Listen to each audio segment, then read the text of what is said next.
Hey everybody, it's Reckless. So, in this video, we're going to talk about a little bit about the Dark Below. We're going to talk about Eris Morn, who is the main quest giver.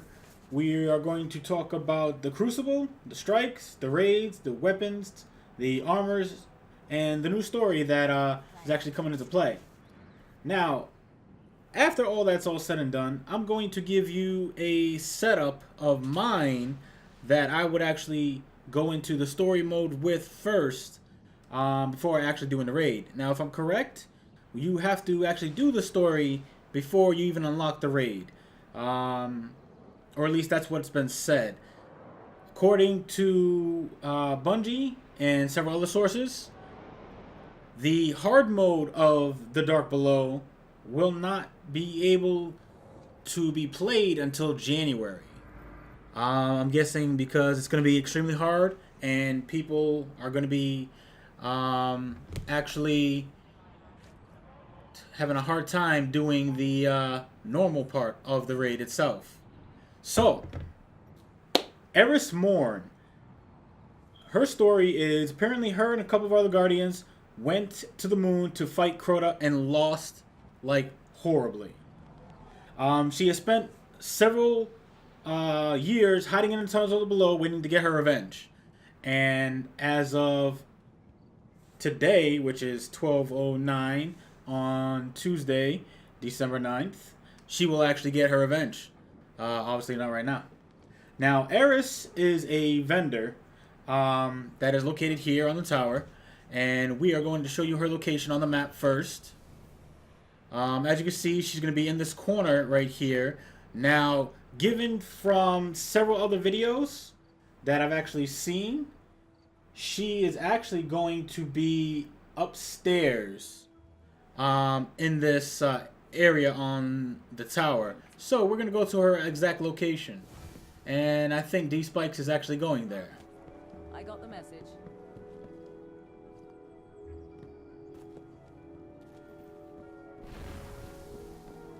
So as you can see, my good friend D-Spikes is actually jumping in the actual location of where Eris is going to be. You can tell she's going to be here just because of the simple fact of, one, on the map, and then two, in back of Eris's actual, I guess you could say, photos or pictures or whatever, she actually has that, the Traveler behind her. So, this is where her exact location is going to be whenever she gets here at like 4 o'clock in the morning, Eastern Standard Time, 1 a.m. and Pacific Time, and I guess you can call it 3 a.m. Mountain Time or Central Time. I don't know the Central or Mountain, but I want to say one of them is 1 hour behind time. Anyways, so moving on. So like I said before, she's going to be a vendor and also the quest giver. Now, for vending, she's going to be giving you shaders, class items, and bounties. I guess he died. So, yeah, so shaders, class items, and bounties, pretty much anything and everything for the Dark Below is what she's actually going to be providing or actually selling to you. Not sure if she has anything specifically for the raid. Not sure if she has actually weapons or armor to give you.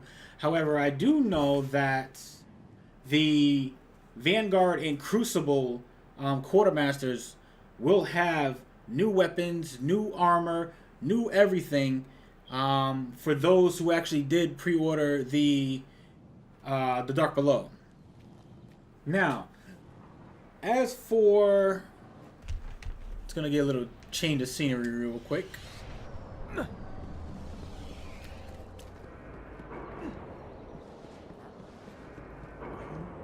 Seen this before.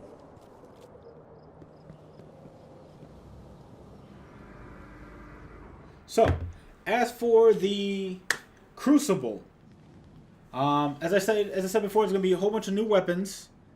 A whole bunch. Well, not a whole bunch, but about 3 new multiplayer maps. One of them is gonna be Pantheon, which is located in the Black Garden on Mars. That's going to have 3 different lanes. Those lanes are named as Cliffside, Center, and Waterfall.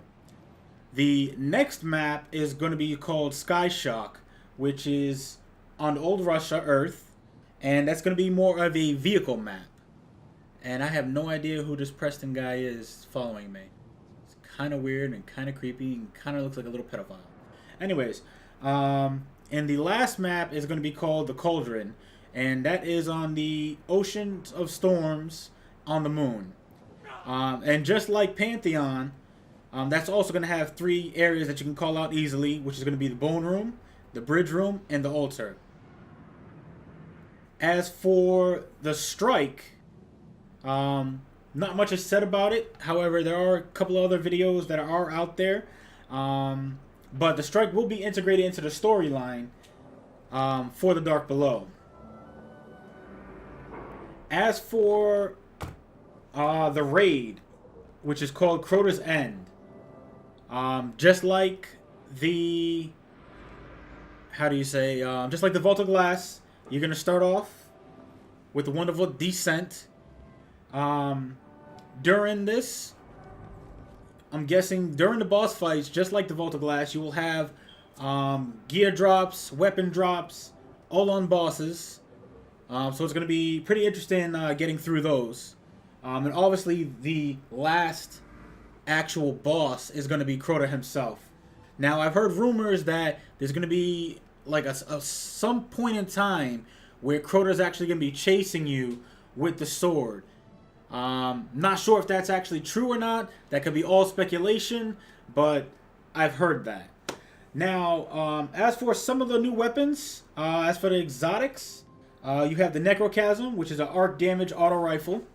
Now, I've been told that that weapon is going to have to be made, and there's going to be steps to actually get into making that weapon.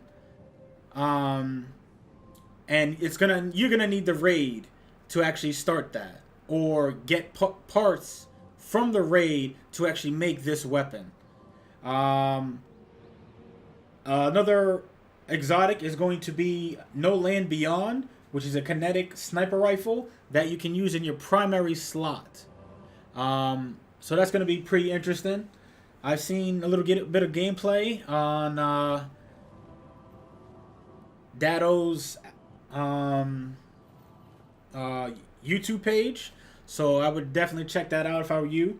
And another exotic that was shown was Dragon's Breath, which is a solar-based damage rocket launcher. It looks pretty badass. If you've played, one of the Halos actually has a weapon pretty similar to the Dragon's Breath.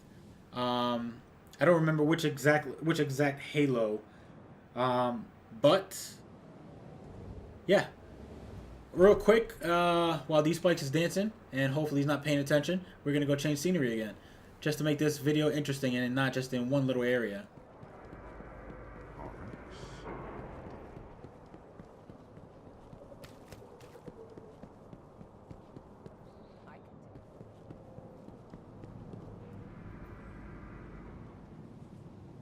Okay, so as for armor, let me rephrase that. Before I get to armor, we'll go back to the exotic weapons. Now, those 3 weapons that I just named are not the entire weapons that are going to be available. I'm pretty sure there are going to be other exotics available, but those are the ones that they actually let us know. And before I actually get into armor, the Vanguard weapons and the Crucible weapons, all going to be new legendary weapons. Whether you could try to get the old ones too, I am not completely entirely sure, but I'm pretty sure you'll be able to. But again, don't quote me on that. Now, as for the new armor for the exotics, you have the ATS/8 Arachnid, which is a hunter helm. You have the Claws of Ahamkara, which is a Warlock gauntlets. You have the Starfire Protocol, which I want to say is the Warlock chess piece, but didn't really say much on it when I actually looked at it. And the last exotics that they did show were the Ruin Wings, which are Titan gauntlets. Um, so far, that's everything we do know about the raid itself. Now, as for what I'm going to be using, if you can't tell, um, whoops, I am a level 30 Warlock. I do have both my Voidwalker and Sunsinger classes maxed out. I do have, obviously, all raid gear, except for these two.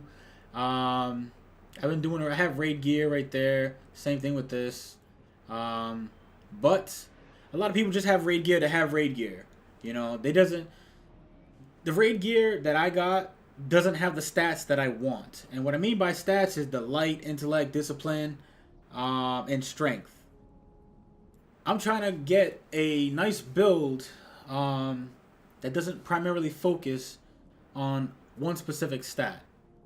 Now, I do rely heavily on my discipline for my grenades, and I do rely heavily on my intellect for my super. I don't really use strength that much, but having a little bit of strength is better than having no strength. As for the class armor, nothing really matters because class armor doesn't really do anything, or at least we don't know if it does anything specific. It just looks cool. Now, as for my build that I actually plan on going into the storyline with for the Dark Below, it's going to be my Voidwalker, just because this is my primary class.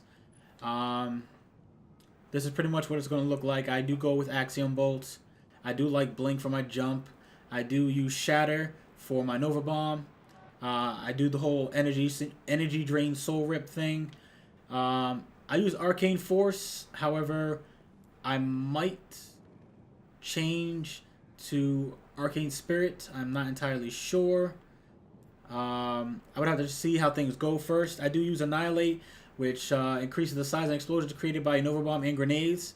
Just because when you use Shatter, it goes in a parallel line to you. So getting them actually bigger, getting the actual blast bigger would be better. I do use Divine Order for toughness at all costs. That way I do have some type of armor on me. And then obviously lastly I would use Embrace the Void. If you do plan on using the Vortex Nova Bomb, I suggest you also use Vortex Mastery, because that only makes sense. As for weapons, naturally, since everybody was talking about the Vex Mythoclast being an essential part to this raid for the Dark Below, obviously I would use the Vex Mythoclast. If I was to choose something different between all the guns that I do have, this obviously is not all the guns that I do have, but I probably would use the Fatebringer. As you can see real quick, the Vex Mythoclast is fully upgraded. Looks beast, beautiful, I love it. I go Smart Drift Control with extended mags versus Send It and lightweight, because I really don't have a problem with damage at long range. I guess aggressive ballistics could be better. However, I like the stability of Smart Drift Control. Now going back to, like I was saying, Fatebringer. Actually, it's kind of a toss-up between Fatebringer and Vision of Confluence. Fatebringer pretty much has everything that I do need. The Firefly, the precision kills with this weapon cause target to explode, along with the explosive rounds, and also Outlaw, which precision kills dramatically increased reload speed. The Outlaw with the Firefly and the explosive rounds make this weapon dominate. Now, what makes it even better is that fact that it's arc damage. So arc damage will take down, what is it called? The Hollow Knight's shields. Anything with arc shields, it'll take down pretty fast. As for the Vision of Confluence, this would be my go-to gun for wizards and anything else that I need to keep at a distance. I'm not gonna lie, I love this scout rifle like with a passion. I can make it better, but I don't think I don't think you really need a perfect balance on this gun. Its stability is great as it is. The full auto is amazing. I use Field Scout for this weapon. Zen Moment, just oh my god, I just love this gun. So let's say we were using the Vex Mythoclast. I would actually go with Found Verdict for a secondary, or Praedyth's Revenge. But if I wasn't using the Vex Mythoclast, and let's say I was using the Vision Confluence, I probably would bring the Icebreaker. Just because of the simple fact of, again, just like the Vision of Confluence, we'll say we use Fatebringer here.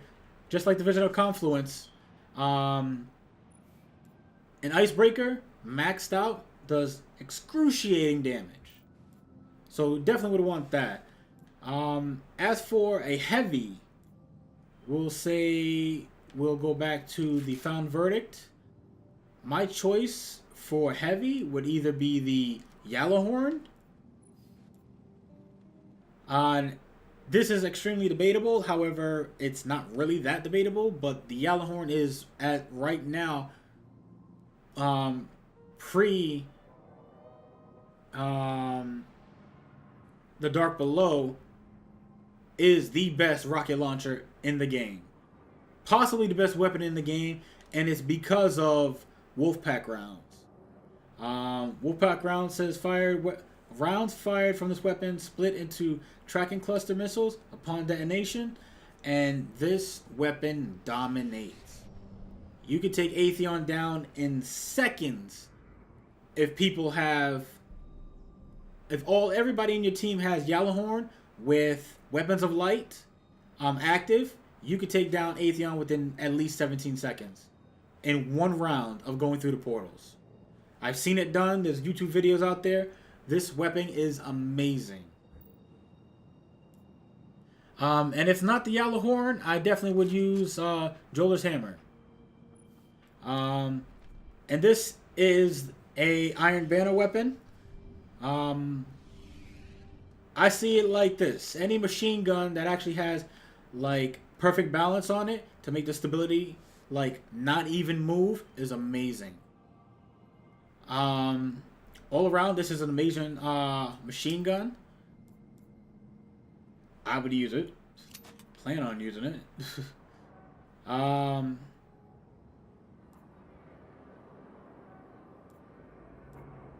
But until I actually start raiding, I'm going to use this setup right now. The Vex Mythoclast, the Found Verdict, and the Swarm. Now, my Swarm's not all fully upgraded, but by the time I get to the raid, it's going to be there. So I don't have to worry about anything in regards to that. So, this is everything that I actually plan on doing for the Dark Below. Checking for bounty. And yeah, that's pretty much everything. Whether Xur is actually going to have new exotics on that coming Friday from the Dark Below, I am not entirely sure.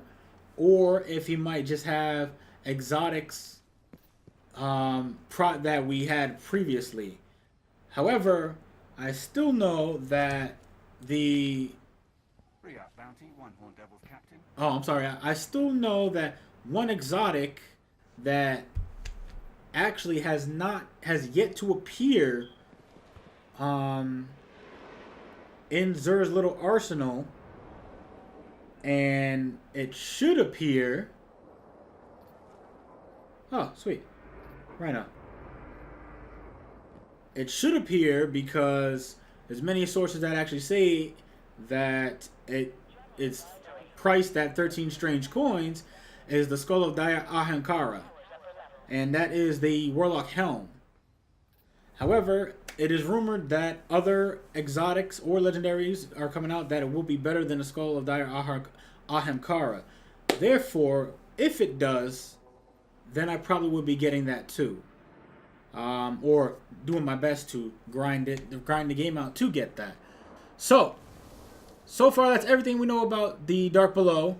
That is my little gear reference on everything at least I would bring for the Dark Below, whether it be the stories, the strike. I won't know the raid itself until I actually get a feel for it, until we actually get in it and actually work that out a little bit. But as soon as I know, I'll make another updated video about that. And real quick, we're going to dance. So yeah, as soon as I get that up, and I actually know what I want to do, I'll let you guys know. But until then, I'm Reckless. As you guys know, like, comment, subscribe. And I'll talk to you guys later.